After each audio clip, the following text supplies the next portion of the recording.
Thanks for joining us at the Business Growth Cafe, where each week we select from a menu of topics for a focused discussion with an industry expert to provide insights that can impact your business's growth. With your host, Angelo Ponzi. Hi, I'm Angelo Ponzi, your host here at the Business Growth Cafe, and thank you for joining us. I found that a journey of an entrepreneur is never really a straight line, or frankly, the path to success. There's twists and turns, lots of litter, and failed attempts as we continue to strive for business success. My guest today is no stranger to those struggles. In fact, it's those struggles that have led him to a successful business, and as importantly, a passion of helping others. Today at the cafe, I'm excited to have Dave Daly, Monster Motivator. We're going to talk about that, Monster Motivator, to discuss the lessons learned on his journey as a serial entrepreneur and the road that led him to his passion and motivation for the work he does today. Dave, welcome. Oh, thank you so much. Thank you for having me. Yeah, I'm excited. We met about a month or so ago, I think it was, and actually had the chance to be on your podcast, and I'll give you a chance to talk about that in a second. But before we get going, you can tell them right now if you want. Take a few minutes, tell the audience about yourself and about your business and anything you'd like to share for the first couple minutes, and take it away. Let's do it. I'll even bring them right to the day one. I'm very thankful, Angelo, that the start isn't nearly as important as the finish, because if it was, I'd be finished. So it started out as I was put up for adoption at birth.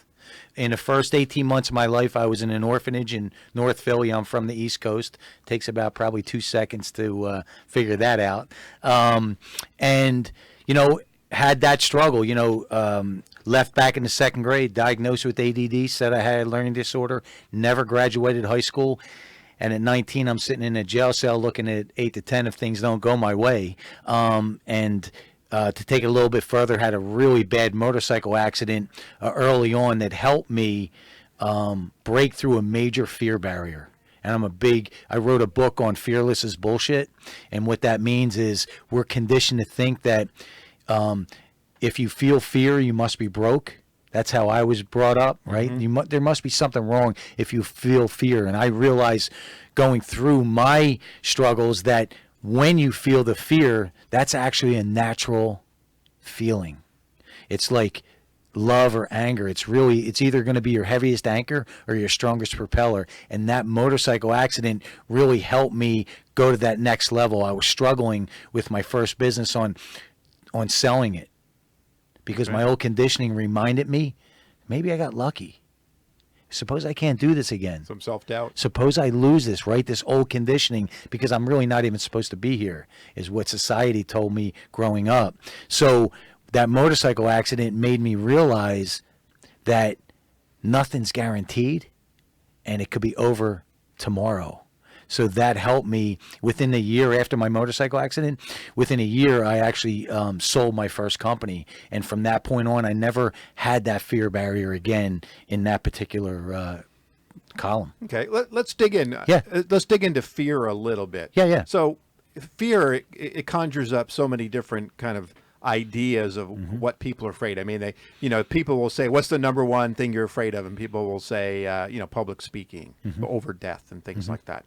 So when you're facing fear, whether you faced it or the people that you speak to face fear, dig into, what is that essence of that fear?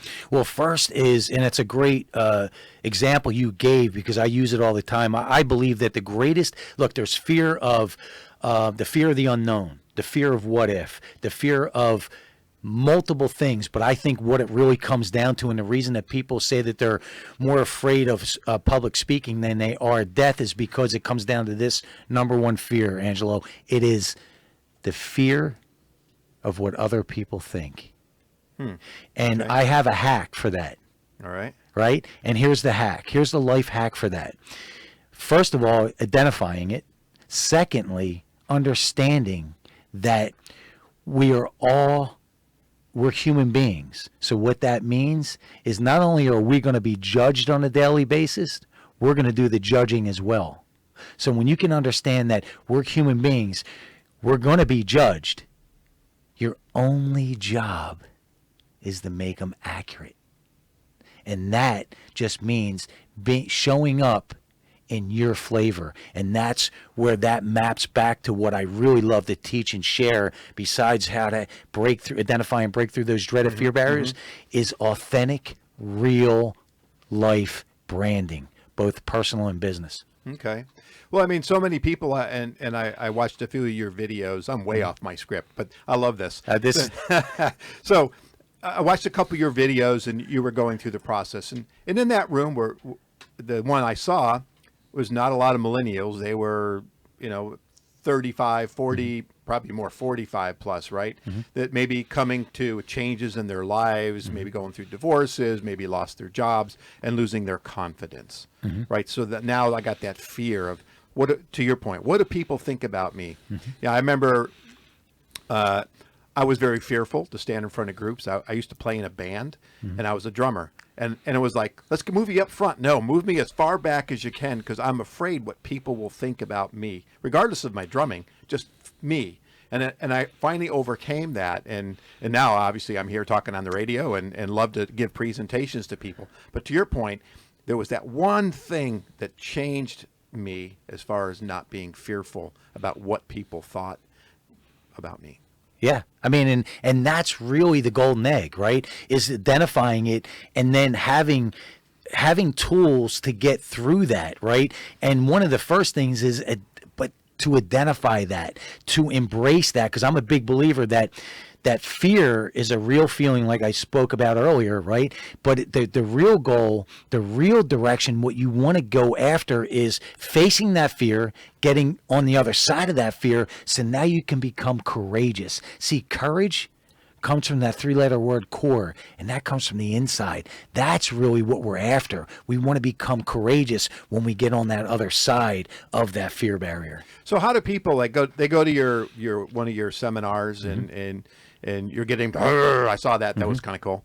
And especially the roar, the Monster Motivator roar. Yeah, there was I'll say an elderly lady. Yeah. But she was up there, doing it. It was really kind of fun. But so I go to that.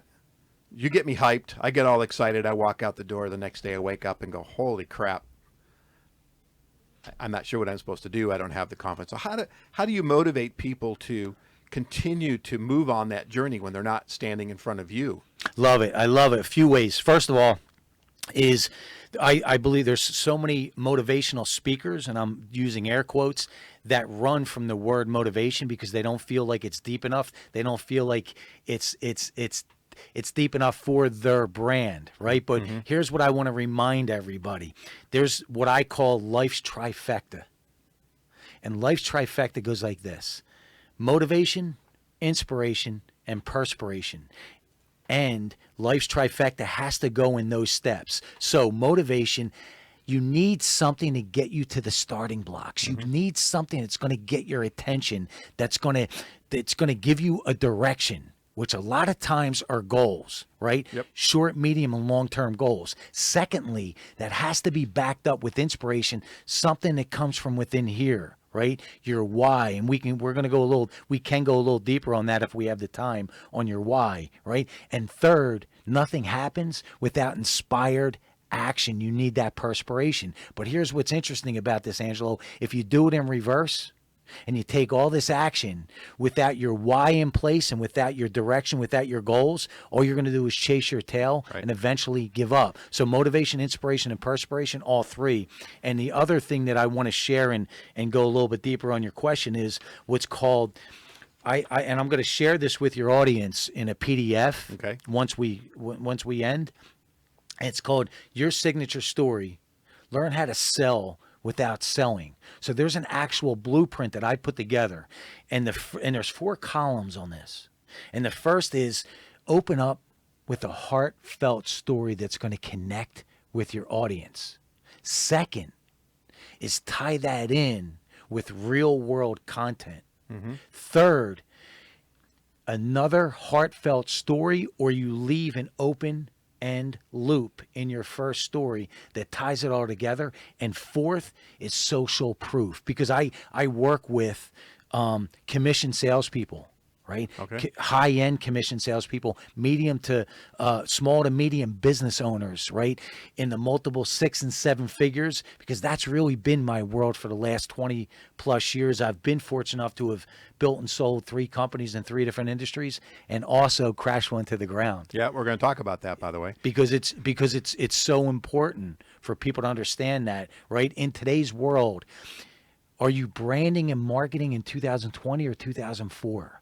That's my first question, and identifying that, because it's so polar opposite.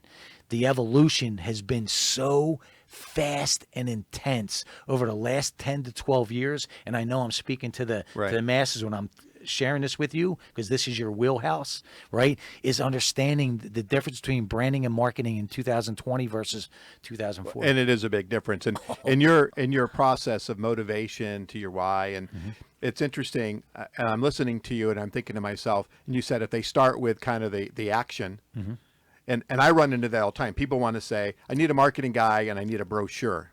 Well, wait a minute. No, maybe you need a message first. We need to go up to the top, think about your strategies and things like that.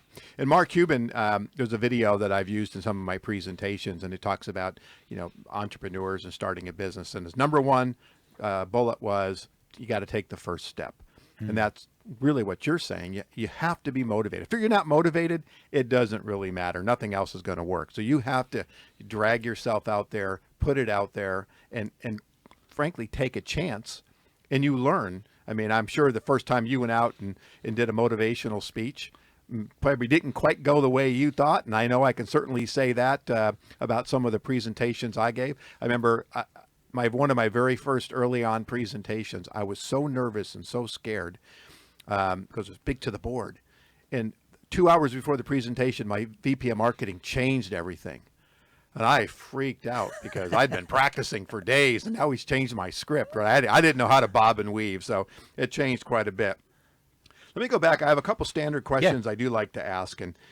And when you think about growing your business, what keeps you up at night? For me, it's always being conscious of scaling, but scaling in the right way, right? And what I mean by that is identifying your weaknesses so you can enhance them with the right people and the right systems, so you can now run with your strengths. And I think that's where so many small, medium, mid-sized business owners and even commission salespeople fall down, because they feel like they have to do it all. And if they don't do it all, that there must be something wrong. But it's actually the reverse. Once you can reverse engineer and figure out your weaknesses, so now you can triple down with your strengths, you're going to win. Okay. All right. What's the best business advice you've ever received and or given? That was it. That is 1,000% for me, not even a second place, identifying your weaknesses. So now you could triple down on your strengths. One of my mentors years ago told me, two things he told me that I take with me today, Angelo, is number one, let me be free to be me. And on a personal development note, he said to me, kid, you don't have to slow down. You just have to calm down. There you go. I like that. I've been told, I'm from upstate New York, so a few times I was told, especially when I came to California, it's right? Like, why are you so hyped? Why are you so angst? Like, oh no, it's just me. You guys are all too laid back out here. So let me move to about the businesses. You've had three successful businesses and one not so successful. So those are lessons learned. So I'm going to ask you to give me 60 seconds or so on why one of your businesses was successful. And then I want to learn about why the reason was the other one was not. All right, so we'll talk about the one that I built and sold when I first came out here in 2008. Worst economy we've known since the Depression, right? Relocated from the East Coast, didn't know anybody. Bought a struggling sports nutrition store, retail business, right? And everyone in my inner circle said if they could if they could have caught me, Angela, they would put me in a straitjacket. They said, you're out of your mind, right? But I saw some things in the branding and the marketing I thought I could do. And within the first year and a half, we tripled the numbers. And then by 2012, it made sense for me to flip it. That's that's a business I love to really dissect for people when I either speak from stage or when I coach my coaching clients, because it's so real and applicable, and there's so many real life stories in there. And the other question was about the One that didn't. well, the one that I crashed to the ground, right? Is I didn't do what I thought I did, meaning I thought that I identified my weaknesses and had the systems in place with the people, and I didn't. And so that was a restaurant. Okay. Right. Then I realized that I'm better on this side of the counter than that side when it comes to the systems on the back end. But here's what's interesting. On my strengths, the branding and the marketing, give you a quick story. Sure. When I was ready to do my grand opening, my general manager at the time, who opened up 22 restaurants across the country, okay, both fast food and high-end dining. This was a burger joint. Okay. Right. He said, "What do you what are you expecting to do opening?" I said, "I think probably going to do about 32 gross." 32,000 gross, average $10 average sale. He goes, absolutely not. He says, you don't have a national name. You're not on a main highway. You're in a little town, and you have a $10 average sale. We were in business for 3 months until I actually pulled the plug, and we did average of 57,000 a month for a $10 average sale. So on one end, we were successful, but I didn't have the back end tied up and secure like I thought I did. And I want everyone to understand my verbiage here. Me, the buck stops here. Right. I didn't have that in place. And that's, I think, so important for people to get. Well, I get this one, and I know which one it is, because obviously I did my homework. Yeah. But I actually, as a marketing guy, had this brilliant idea. This is several years ago, and one of my clients was a restaurant chain, and I got 2 partners, and we went in and bought one. And we learned pretty quick, to your point, we were better on the eating side of the counter than we were on the development Right. side. And I had worked in a lot of restaurant chains doing marketing, and I thought we could make this happen, but our ideas and just what we were thinking we could accomplish, it was a huge mistake. And unfortunately, it was one of those ones my wife said, do not do it. And I did it. And, to this day, if I start talking about it, and she's listening, probably is going to tell me later, I told you so. So you still have, and we're going to talk about the motivation in a second, but you still have a current business. It's a fire restoration business. Yeah, I opened it up in 2013 and have had that. And that was a business and industry that one of my businesses back east that I built and sold as well. Okay, so a lot of familiarity with it and stuff like that. Yeah. Did you start that from scratch? Yep. So you're in a new marketplace and you decide to launch a new business. So did you do some market research and do a lot of investigation, or do you just go, I'm going to start a business tomorrow? Then again, I know we talked about on my show, you'd be the guy that would enhance my weaknesses, because if I told you what I think is market research, so you ready? This is the truth. I did the math on this struggling sports nutrition store on a napkin. Okay. All right. We're actually, and I know that gives you the chills. Yeah, it does actually. So I know we're going to be coming out of time. So let's talk a little bit about some point in time you pivoted and added motivational speaking.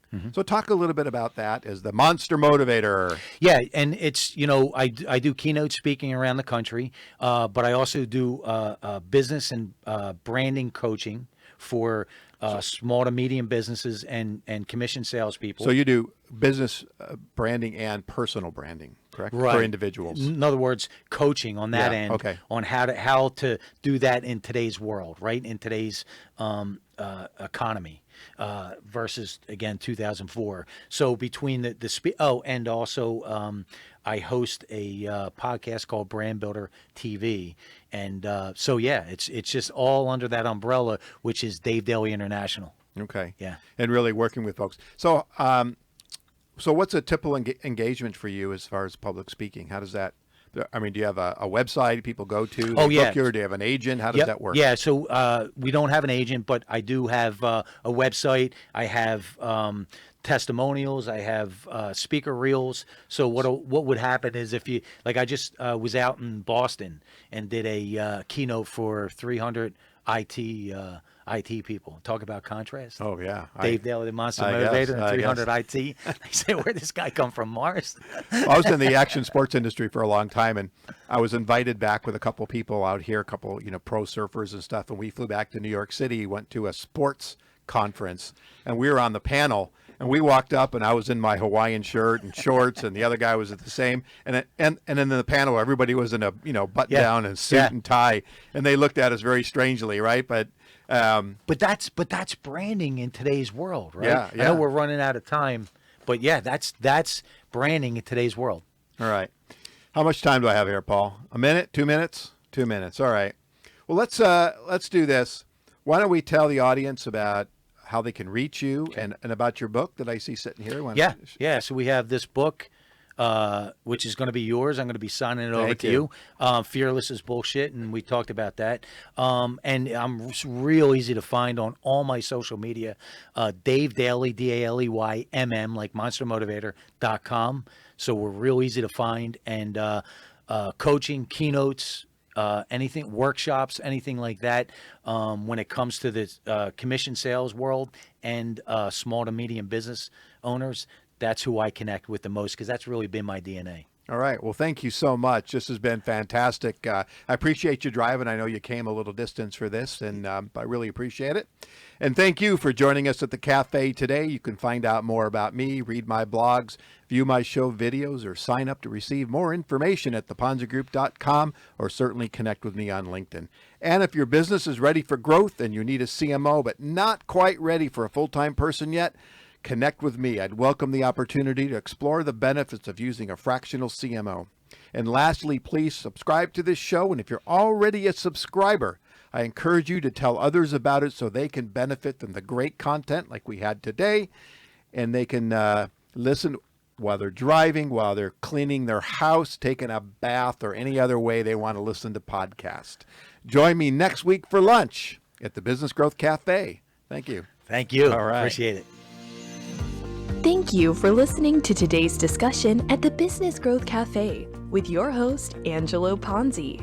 Take a moment to subscribe to this podcast and visit our website at www.businessgrowthcafe.com. Read Angelo Ponzi's blogs at www.theponzigroup.com.